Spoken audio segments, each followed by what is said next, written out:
Shalom, I'm going to Israel all alone with almost no money, no film crew or friends, only the one I met. Just myself experiencing the amazing Israeli hospitality, the breathtaking beaches, going down to the caves, enjoying the secret hot spring, snorkeling at the Red Sea, and visit the hometown Jesus. Not to forget, getting around and eating all for really cheap. Anything I can do, you can do. Coming up, DIY Destinations, Israel. We are so fortunate to live in a small world with so many cultures, so much beauty, and so much diversity. The world waits for no one. It's up to each of us to discover its magnificent destinations. I want to make travel accessible to all of us by showing how it can be done safely and inexpensively.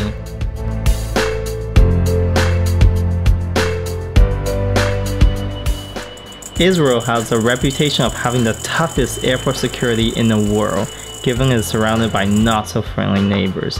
So after arriving in Tel Aviv, I was ready for a round of interrogations. But surprisingly, I was met with a typical friendly, warm hospitality of Israeli people. And only half minutes later, I was on my way to explore this tiny but magnificent country.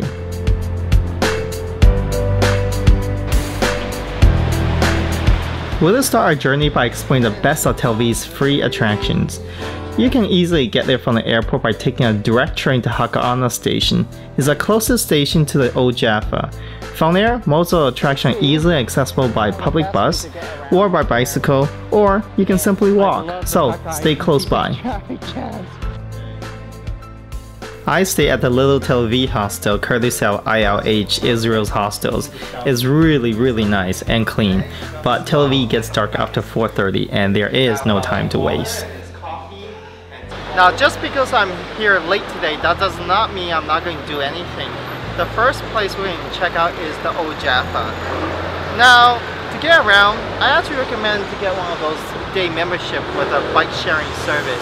With that being said, let's get going. As you can see, it's one of the best ways to get around here in Tel Aviv. Look at this. Yay, I'm coming forward. Now this is the old Jaffa. It's the oldest part of the city. Jaffa is mentioned in numerous biblical stories, and in the 19th century it was the most famous for the soap industry. Jaffa Hill is the center of archaeological finds, including the restored Egyptian gate about 3,500 years old.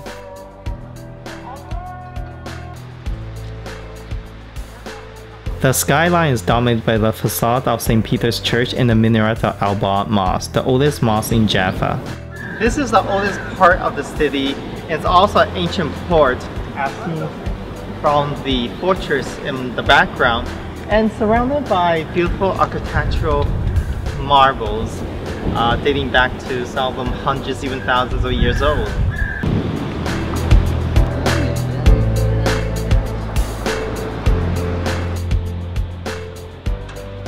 Before going to a Jaffa flea market, I like to re-emphasize my love for bicycles. My preferred method of transportation, which is bicycles. Here in Tel Aviv, it's actually a very small city, and I recommend you get one of those bike sharing memberships for one day. The great thing about it is the first 30 minutes is free. After 30 minutes, it's charged based on the amount of time you use. The good thing is, though, there are stations all over Tel Aviv where you can return, wait for 10 minutes, and get another 30 minutes free. It also is not a big city, so you can get from one place, enjoy your destination, and get to another place. And most of the places shouldn't take more than 30 minutes to get to by bike.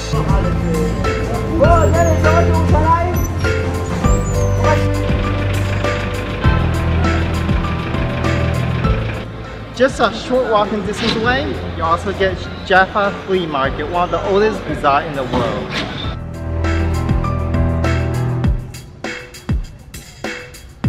Founded in the early part of the 20th century, the flea market is an outdoor second-hand antique shopping paradise. Today, a local nonprofit also holds a cultural festival where local artists and students collaborate on public artworks. The profit which benefit to youth at risk in nearby Jaffa.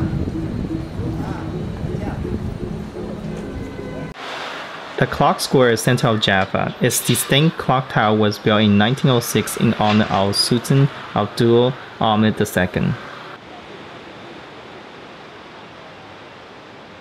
I love this vibrant city because the old is right next to new. With a return to the seaside to walk along the Jaffa promenade to see some of the wonderful parks and beaches that Tel Aviv has to offer.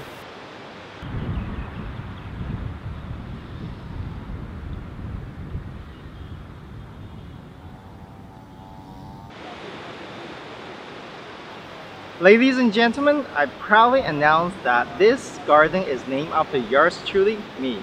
Okay, not exactly. It's named after Charles Core, a British financier, a property magnate, and a philanthropist, which donated the money to build this Charles Core garden here.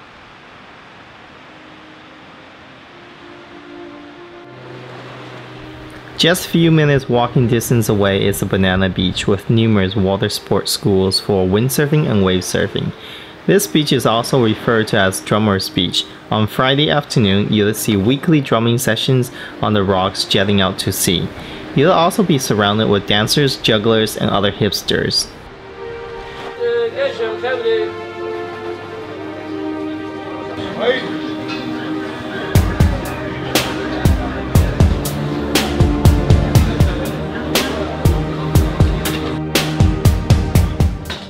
I decided to drop by the Carmel Market for lunch. This is not a great place to lose weight, as it is the place to sample the city's local specialty and truly understand its culinary culture. It is considered the best place to buy street food in Tel Aviv, and there is so many falafel, shawarmas, and other traditional Israeli food stalls here. Now here at the Carmel Market, mostly they sell food, but also sell some home accessories and flowers. But Tuesday and Friday are the signature days because that's when the independent artists and some specialty vendors come to sell unique crafts and artworks along this street right here. Don't forget to try its amazing varieties of sweet treats.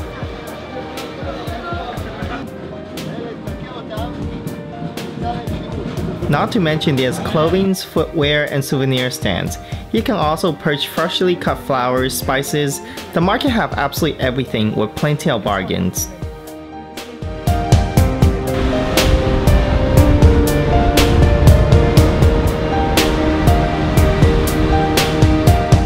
Located in the northwest Tel Aviv, the Tel Aviv Port is a commercial and entertainment district.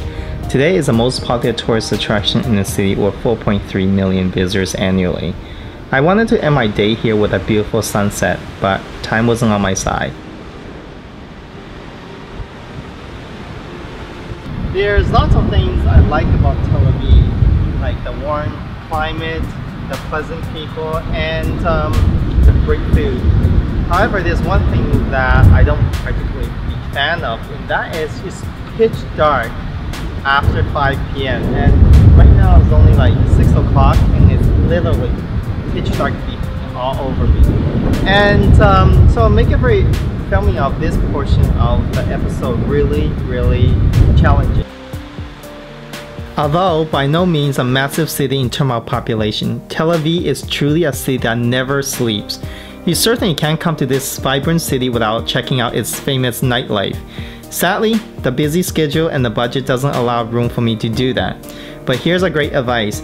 The clubs generally do not open before midnight, and most places don't get going until 1 a.m. So, a little preliminary nap is a good idea. Don't forget to take lots of money. Good clubs will always charge an entry fee and the drinks are very expensive. But most hostels offer pub crawls, and often you get a discount on drinks and free cover. In a land that's abundant with fresh produce, excellent cheese, and high-quality olive oil, it's not hard to believe that a healthy street food and fast food should come cheap. So let's begin our last day in Tel Aviv with some healthy fast food since we got a very tight schedule. One of the things I neglect to talk about in Tel Aviv is where to get cheap food. Well, one place I do eat pretty often is called Kofix. Everything inside the store is at fixed price at 5 shekels. And today morning, my last breakfast, what I'm gonna have is pasta and a salmon sandwich and a lentil soup. So let's go and take a look how good it tastes. It's not bad for 5 shekels, and I like the lentil soup a lot better. Let's put it that way. Salmon I might keep it later. But anyways, I'm gonna eat and finish on my breakfast, my last day here, and ready to go. The Rabin Square, formerly the King of Israel Square, is a large public square in the city center. Over the years, it has been set out numerous political rallies, parades, and other public events. In 1995, the square was renamed the Rabin Square following the assassination of former Prime Minister Yitzhak Rabin, which occurred there on November 4th of that year. We will finish our visit of Tel Aviv by biking to the Gurion House. I'm at the Gurion House, which is a house museum dedicated to the first Prime Minister and the Defense Minister of Israel between 1931 and 1968. This is actually his former additional residence while he was in office. 3 years after Ben-Gurion died, the Ben-Gurion Law 1977 was introduced, which states the house will be open to the public and serve as a museum in memory of Ben-Gurion and as commemoration of his legacy, as Ben-Gurion himself requested.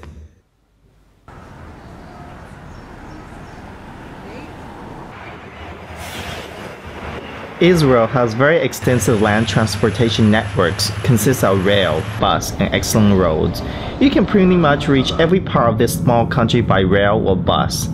Palestinian cities can be reached from Jerusalem with shared taxi or public bus right across from Damascus Gate. I decided to drive to Beit Guvrin National Park given the time constraint. This is the only attraction which I do not recommend using a public transportation given there is no bus stop nearby.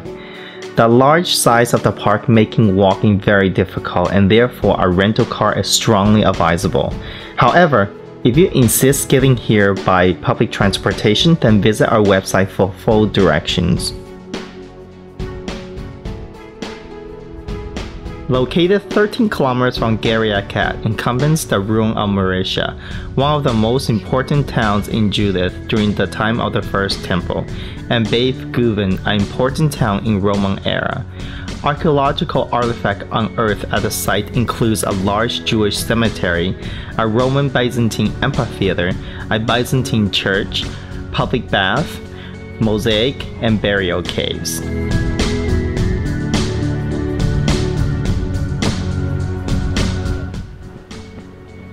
The first and largest burial cave has painting of animals, real and mythic, above the niches where the corpses were laid.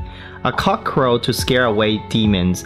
The three-headed dog guards to the entrance to the underworld of bright phoenix symbolize the life after death.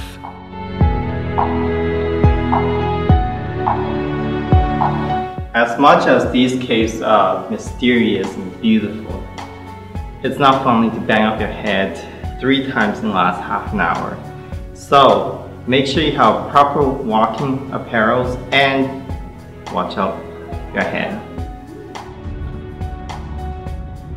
I got lost while trying to find a bell cave. Luckily, I can always count on the hospitality from the people of Israel.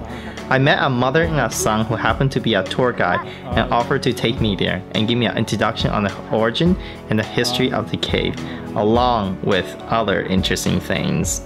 You get the scale of the carrot because all the seeds are in the same shape and the same size. And the same weight. Every single one of them? Yes. Same? In the entire world. In the entire world. Really? Yes. So every single one of these. In Latin, it's called caratina or something like that. I don't know if I'm pronouncing it correctly, but the carob tree is caratina. 1 carat is one like this. So next time you buy a diamond ring, this is much cheaper. But can I ask you? There are about 800 bell-shaped caves located in the area. Many other caves are linked via underground network of passageways that connect to a group of 40 to 50 caves. The bell caves are dug during the Arabian period for a chalk to cover the roads. You have here like Christian marking, and you have here also Muslim marking. That means these caves were used back also in the Wow. back. They're all back in these caves.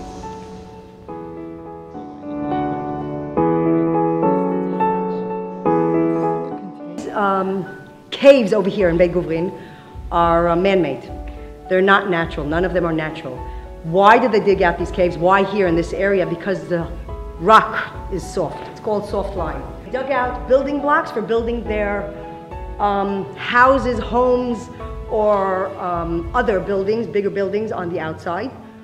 When they have already an empty hall, it was used for a lot of different things, either as a water cistern, or for living, or I don't know if you noticed before, where they grew the pigeons.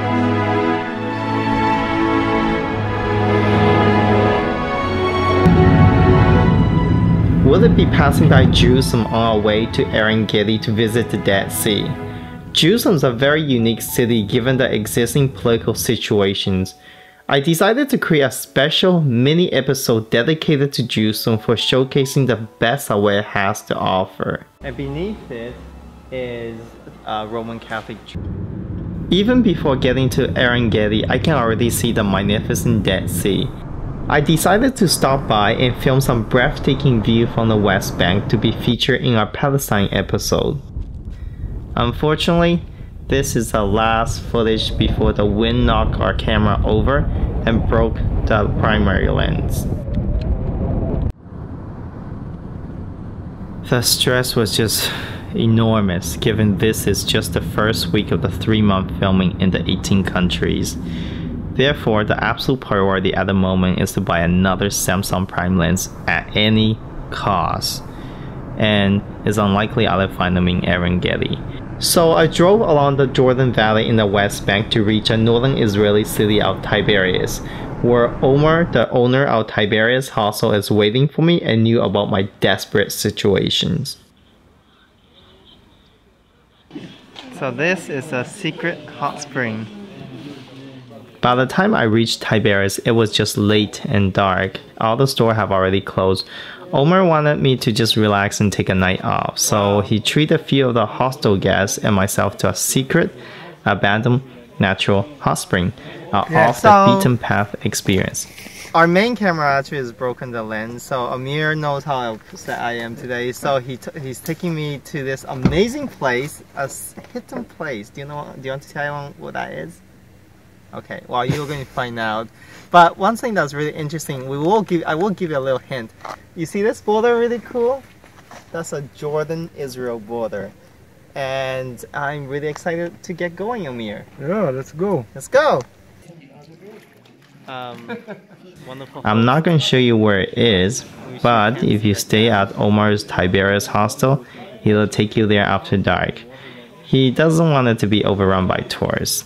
It is also by the Jordanian border with barbed wire, so less people means less attention. Lastly, there's also a Roman ruin just a few meters away that's almost untouched. Omar wanted to preserve it rather than becoming another tourist attraction. Morning from Tiberias here in Israel. Now, normally I do not use my cell phone to make videos because the quality, of course. Well, this is my backup video, the Samsung Galaxy S4 Note, and it does shoot 4K. But anyhow, this is the rooftop from the house I'm staying in here in Tiberias, and let me show you how magnificent the beautiful city is. It's beautiful, and one thing I love about this city is the night stars. It's just absolutely gorgeous night stars. To cut down the cost of production, I always make review videos for hostels that provide me with free accommodations. One question I always ask their owner is why should people visit their city? I'll let Omar answer that question. Tiberias is and was a hub We have the only lake in Israel surrounded by beautiful mountains and unique geographical formations. We are minus 200 meters below sea level. Basically, this is the lowest lake on earth. Ancient civilizations were passing just through here on the way from east and west, from the desert to the coast. We have plenty of archaeology, plenty of religious sites. Jesus gathered his first disciples just down the road from here. The Romans built a bathhouse town here. The Jewish sages are buried here and studied here.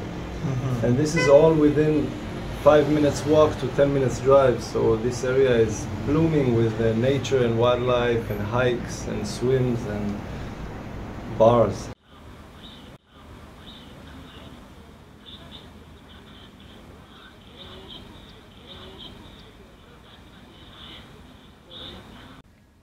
This is the Sea of Galilee, is Israel's most important freshwater reservoir. It's also the largest.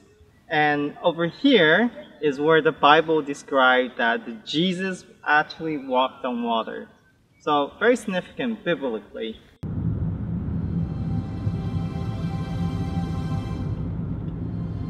Given the time constraint, I decided to drive to the next destination, the Israeli-controlled Golan Heights.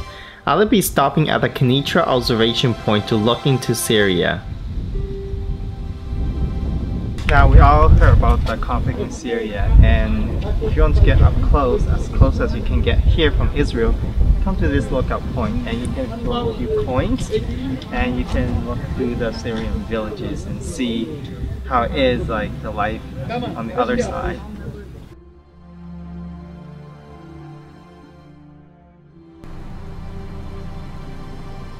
Along the way to Haifa, I passed by Nazareth, famously described in the New Testament as a childhood hometown of Jesus.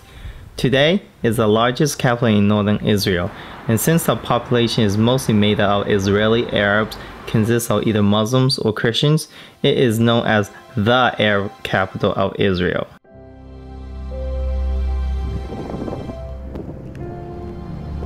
As much as I dislike using the camera phone to shoot this footage of Basilica of Annunciation, this is the best of what I have at the time, and I'm surprisingly impressed with the quality and the detail of the footage.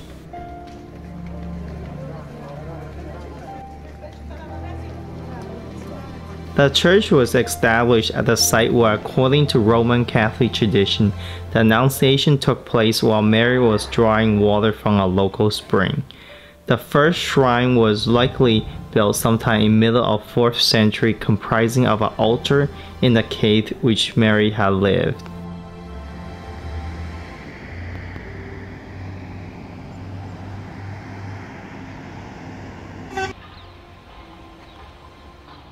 High on the highest hill overlooking the city in the western part of Nazareth stands the Salesian Church of Jesus the Adolescent, one of the largest and most beautiful churches in the city. This church is a great beginning point for a city tour going all the way down to the market in the city center.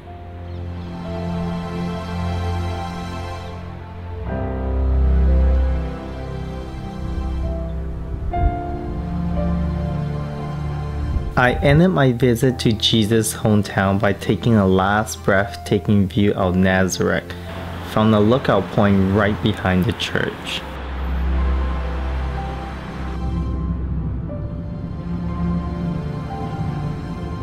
Only 45 minutes away is Haifa, Israel's northern port city. It extends from the Mediterranean up to the north side of Mount Carmel. This is where the new administrator of ILH, Israel's hostel, is waiting for me at Port Inn and to show me around. I can't wait to thank him for arranging my stays across Israel, and I really hope he can help me find my desperate needed lenses. Sounds religious. So I'm here in Haifa and I know nothing about this city, and I just hop onto a train. But I think I have a feeling someone's going to come and help me. Welcome to Haifa. My name is Ori. I'm a very young local guy in this city. I chose to live in Haifa. You got everything Jerusalem got to offer. All the culture, all the food, even better food and more cultures. It's got all the nightlife of Tel Aviv, all the bars, the clubs. It's got a great beach on top, beneath the mountain. Now we're in the subway called the Carmelit. It's the only subway in Israel. And actually it's the shortest one on earth. It holds the Guinness record for it. It's got 6 stations altogether. The whole ride takes a few minutes. And it goes between the downtown port area, like the working class area, to this station which is called Masada Station, which is the hipster area of Haifa. This is where we also begin our tour. Located in the northern slope of Mount Carmel, between the lower and upper city, overlooking the breathtaking view of Port of Haifa and Haifa Bay. It was once a commercial center of Haifa. Alright, welcome to Haifa, Mount Carmel. From here you can have a look at the whole Haifa harbor and the Galilee. And moreover, you can see a lot of the layers of history in Haifa. Basically, this is where Napoleon started his campaigning, and this is his first loss. From here he saw his fleet being drowned by the British one. Over here we got a little piece of history talking about the meeting between the German Kaiser and Theodor Herzl, one of the kickstarters of the Zionist movement in Europe. Welcome to the German colony in Haifa, established in the late 19th century by the German Templar Society. Today, they renovated the whole colony in remembrance of their grandfathers who built the place. It's one of the landmarks of Haifa in general. But the city of Haifa plans... I realize having someone who really loves to talk really makes my job a lot easier. And Ori happened to be really good at it. So after a series of history lessons on Haifa, I learned that Tel Aviv parties, Jews and prays, and Haifa works. But even people who works needs to party, maybe even more so. This is especially demonstrated by my host Zev, the owner of Port Inn, who insists taking me out for a drink and to see some of the pubs and bars. We can see the city is just lively and young people are absolutely everywhere. Obviously, he's really proud of his city.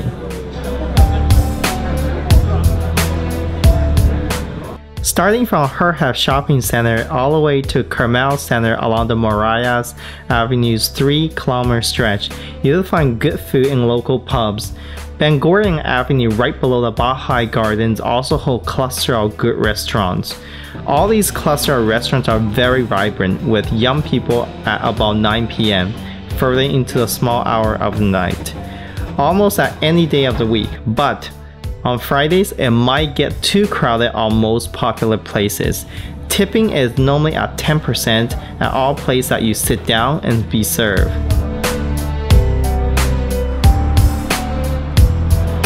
Unlike other cities in Israel, some bus routes in Haifa operate 24/7, every night and during Saturdays. Connecting bus fare is included if used within an hour and 30 minutes, with route number 1 operating 24/7 except for specific holidays. It also has the only subway in Israel. It's useful for getting up or down the mountain from downtown, but only extends to a small part of Haifa. However, it's worth taking it for fun, to see the weird angle structures such as the step in the station and the train cars, made necessary by the steepness of the mountain. Thank you for the breakfast. After a comfortable night at Port Inn, I woke up next morning to find Zev's mother making the unquestionable, the best breakfast I ever eaten in Israel. She even had the real Canadian maple syrup, and for a budget hostel, this is pretty crazy and luxurious. But there's no time to waste. The first stop Ori took me to is a Stella Maris Monastery located on the slope of Mount Carmel. Initially built in 1631 near close to the lighthouse, it was moved to a present location in 1761.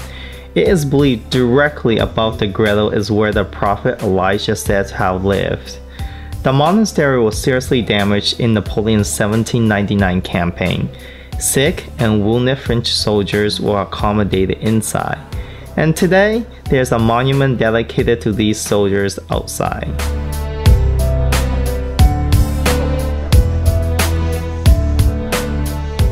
Right nearby, we have no clue why this monument dedicated to Chile's civil war is here. And it's all done from melted cannons of the Chilean civil war. Why is it here? I'm not sure, because they also believe in the prophet Elijah. It's funny how right nearby is a hiking trail with a great lookout point. Ori was nice enough to make us coffee and fresh apples. So, we're here above the Elijah Cave in Haifa.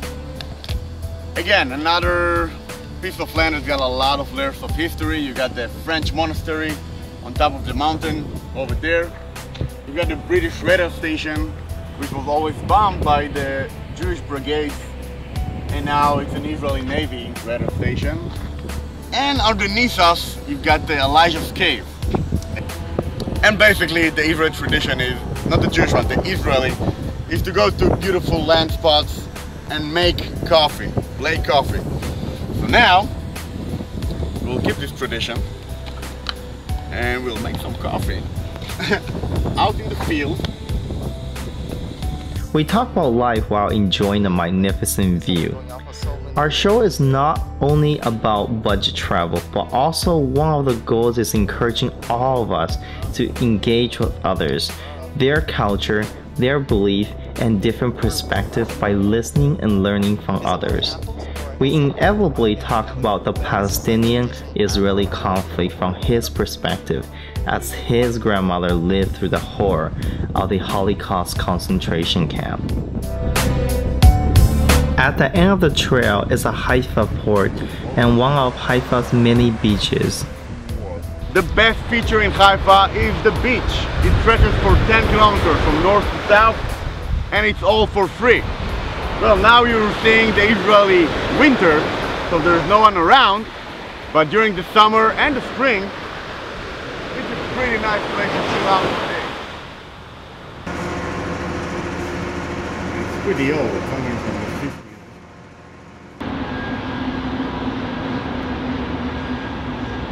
Wow. Alright, to the right is the Navy Museum. We were running late on time, so we decided to skip the Elijah Cave and the Naval Museum. Instead, we took the aerial cable car to the top. This will give us another breathtaking view angle of Haifa and the Mediterranean Sea. After all, we still need to see the Bahai Gardens and pay a visit to a shopping mall for a new primary lens. That's the Elijah Cave, and basically the holiest place in Haifa for Jews and Muslims.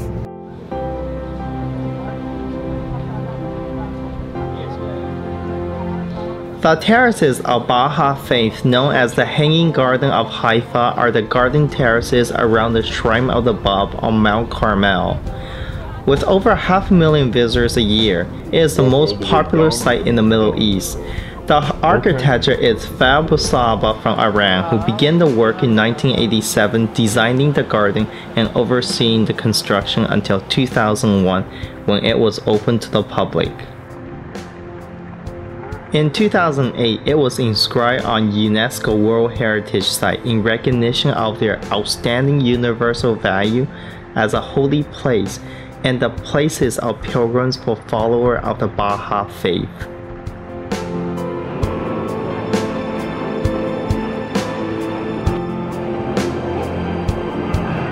It's really difficult to locate a professional Samsung lens since it is not widely used.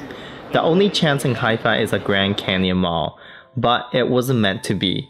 Not available at any electronics store, not even at Samsung store. However, thanks to Ori, the good news is after calling around, there is a usable lens at a shopping mall near Tel Aviv.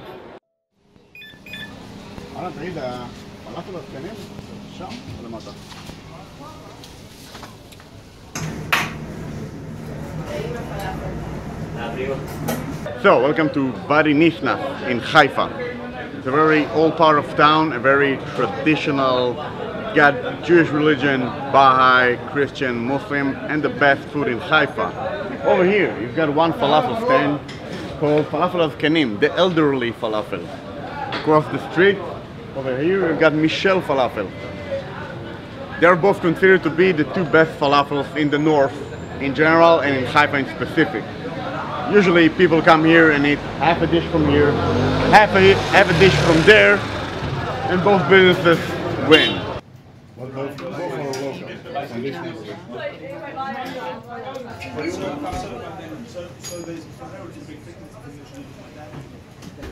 Before leaving Haifa, as always, I give back by doing a review video for the hostel owners in order to thank them for providing me with accommodation and feeding me. So, as native of Haifa, I'll let Zev tell you why you should visit his beautiful city. You have beautiful beaches, you have very good museums, you have good nightlife, you have the Bahai Shrine, you have very nice promenades here, okay, nice parks. You can go from the border with Lebanon all the way to Syria and Nazareth, and everything is in a very short distance. Initially, I want to get to Caesarea to see the Roman ruins, but Ori encouraged me to get off the beaten path and visit Juha's guest house located at Zerka. It's the last remaining Arab village situated on the Israel's coast, also the poorest and the most neglected town in Israel. So these guys are trying to make their living from fishing, but it's not very easy today to actually earn money from fishing. There are not many fish in the sea now. So we're trying to bring tourism to the village to help them make their living. In order to start the place, we raised money by crowdfunding. Do you know what crowdfunding Yes, I know. is? I was told you did Kickstarters. I always believe travel has a purpose and all of us should make some contribution wherever we go, whenever possible. I'll lead with example by promoting this village. Nita Hanan, a Jewish Israeli, and Ahmed Juha, an Arab Israeli, work hand in hand to create opportunity for the community through responsible tourism. With a successful crowdfunding campaign that raised $25,000 to start a guest house. Downstairs we also... Hi, my name is Neta and you are at Juha's guest house, which is in Jisr al-Zarqa. Jisr al-Zarqa is the only Israeli Arab village located on the coastline of the Mediterranean in Israel. And it's actually one of the most poor places in Israel. But it has its charm. It's located on one of the most beautiful beaches in Israel. It's originally a fisherman village, so it has a very authentic and unique fisherman port. To get to know the Israeli Arab narrative and the Israeli Arab way of life. And they have an opportunity to both experience the authentic Arab culture, food, and friendliness. As we managed to bring many people to visit this place, so that way we help them to create more livelihood options for them in their village. This village is known for lack of local economy, lack of local business.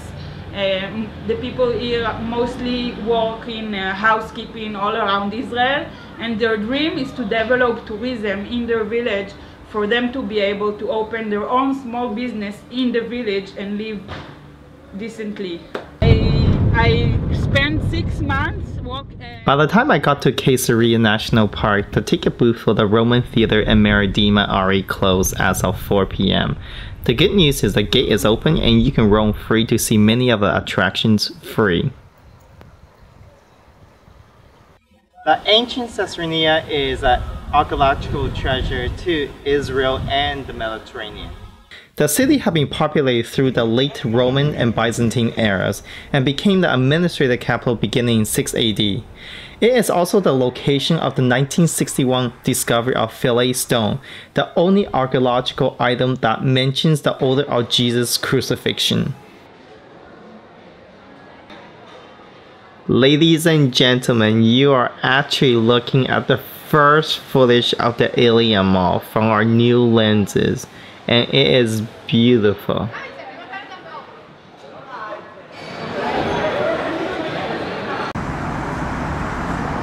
I cannot believe how long and tiring is every single day. So once again, I stay at another member of ILH, Israel's hostels, this time with milk and honey near the ancient port of Old Jaffa in Tel Aviv.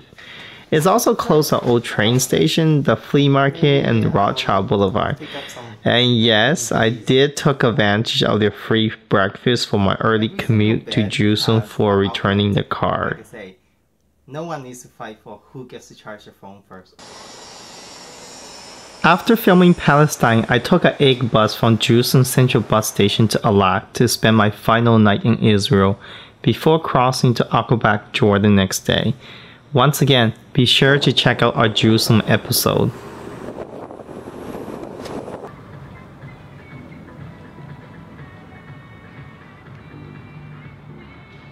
Located at the southernmost tip of Israel, Eilat is considered a window on the Red Sea, bordering Taba Crossing with Egypt and Aqaba Crossing with Jordan. It is said that it has so many tourists and relatively few Israelis.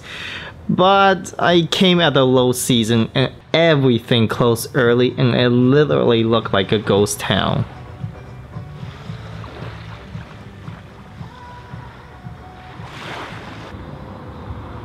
However, everything is close by. On one street you'll find an IMAX theater, a Eilat museum next to it, a Eilat art gallery, and a big shopping mall right across. The problem, nothing is free except for a few beaches, and this is one of them. However, it is right next to the shopping center.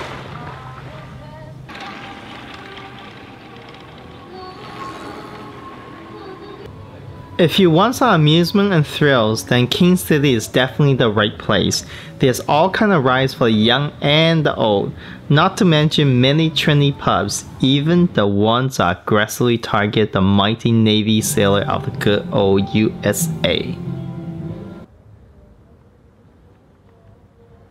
But I am so exhausted and decided to call it a night. After all, there will be another early morning filming tomorrow. All buses in Eilat leave from the central bus station on Haight Miran Boulevard. So, this morning we'll be taking the bus to Princess Beach, another free beach.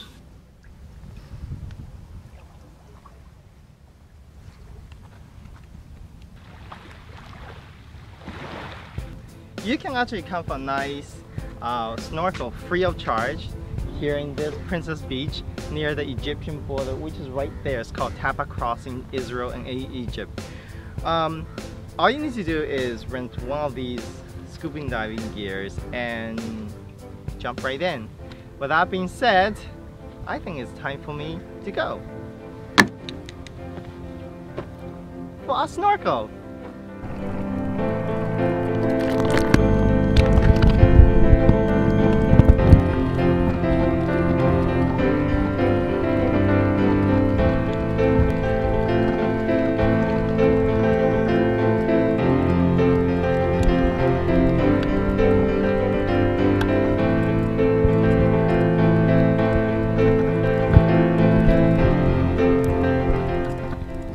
I didn't stay underwater for too long. After all, my camera gear wasn't meant for underwater photography.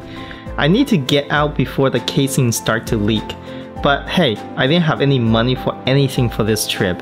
It's also time to go back to the hostel and make a final review video before crossing the border to Jordan. I was sad for finishing up the final hostel review knowing that the taxi is waiting outside. I'll be leaving the country that I fell in love with, Israel. At the same time, I was happy and proud. It was bittersweet, despite having absolutely no money and have my only camera equipment broken and having to end up using my camera phone. But anything's possible with the help of the warm people of this wonderful country. I was managed to film and present the best of what it has to offer to the world and give many reasons, hopefully, for everyone to come here. The good about this land, about the people, about the culture.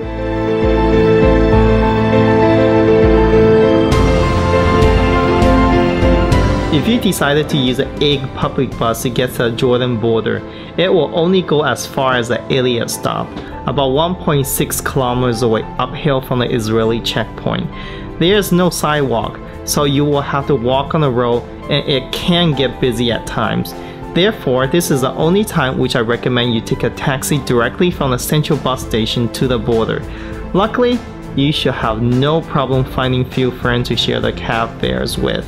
And don't forget, always use the meter.